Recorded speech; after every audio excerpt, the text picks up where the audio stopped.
सोचिए एक ऐसा बम्पर जो रडार के लिए इनविजिबल हो, जो 50,000 फीट की ऊंचाई पर बिना आवाज के उड़ता हो और जब तक कुछ समझ में आए तब तक सब कुछ खत्म हो चुका हो। आपको अंदाजा हो गया होगा कि मैं किसके बारे में बात कर रहा हूँ। मैं बात कर रहा हूँ B-2 स्पिरिट बम्बर के बारे में। B-2 बम्बर के एक अटैक में एक पूरा शहर मिटाया जा सकता है। यह है दुनिया का सबसे महंगा, सबसे एडवांस और सबसे खतरनाक स्टेल्थ बम्बर। मैं इस वीडियो को कुल 6 टॉपिक में डिवाइड किया हूँ ताकि आप अच्छे से समझ पाए। और पांचवा वाला सबसे ज्यादा इम्पोर्टेंट है, इसको बिल्कुल मिस मत करना। तो आज नहीं, अभी जानते हैं।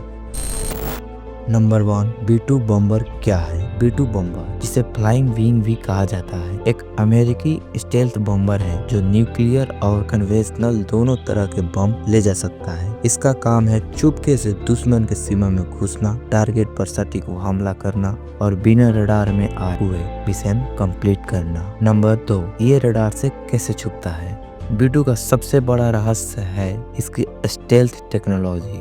इसका शेप एक परफेक्ट फ्लाइंग विंग जैसा है। इसको इस तरह से डिजाइन किया गया है कि रडार वेव्स इस पर पड़ते ही बाउंस हो जाए। इसमें न तो टेल है न ही वर्टिकल स्टेबलाइजर जो आमतौर पर रडार पकड़ लेते हैं। ऊपर से इसका पूरा शरीर रडार एब्जॉर्बिंग मटेरियल से बना है जो सिग्नल को एब्जॉर्ब कर लेता है और वापस जाने ही नहीं देता। मैं आपको बता दूं, 5 नंबर वाला सबसे ज्यादा इम्पोर्टेंट है।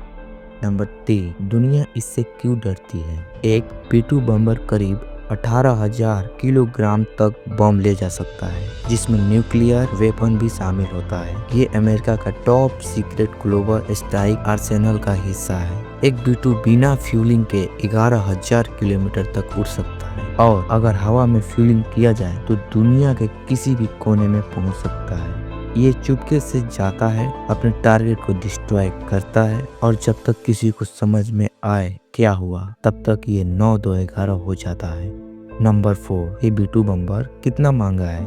B-2 दुनिया का सबसे महंगा एयरक्राफ्ट है। एक B-2 बम्बर की कीमत लगभग $2.1 बिलियन होती है। इतना तो कई देशों का GDP भी नहीं होता। इसमें लगा है high end composite material, classified sensor और मल्टी लेयर स्टेल्थ टेक्नोलॉजी। कुल मिलाकर सिर्फ 21 B-2 बम्बर बनाए गए हैं और हर एक ने अमेरिका के डिफेंस बजट का एक बड़ा हिस्सा खा लिया और सारे के सारे B-2 अमेरिका के पास है। ये नहीं चाहता कि यह टेक्नोलॉजी किसी और देश के हाथ में लगे।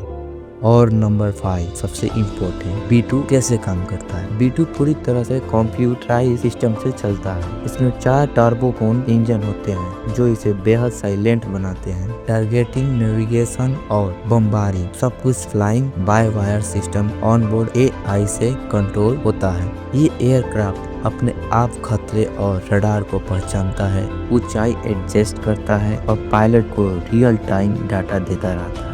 और लास्ट टॉपिक नंबर 6, इसमें इंसान का रोल क्या है? B-2 में 2 पायलट होते हैं। एक पायलट कंट्रोल संभालता है और दूसरा मिशन प्लानिंग और वेपन्स को ऑपरेट करता है। लेकिन ये एक आम हवाई जहाज नहीं है, ये एक उड़ता हुआ युद्ध कंप्यूटर है। अगर मिशन बड़ा हो तो पायलट लगातार 48 घंटा या इससे भी ज्यादा B-2 को उड़ाते रहता है बिना ब्रेक के। मिशन के दौरान एक छोटी गलती भी बड़ा बर्बादी ला सकती है। B-2 स्पिरिट एक तरह का उड़ता हुआ भूत है जो ना दिखता है ना ही सुनाई देता है, लेकिन जब आता है तो मौत बनकर आता है। आने वाले समय में इसकी जगह लेगा B-21 रेडार और भी ज्यादा खतरनाक वर्जन। तो क्या भारत को भी चाहिए एक स्टेल्थ बम्बर या ड्रोन ही भविष्य है? नीचे कमेंट में जरूर बताएं। तब तक के लिए सब्सक्राइब।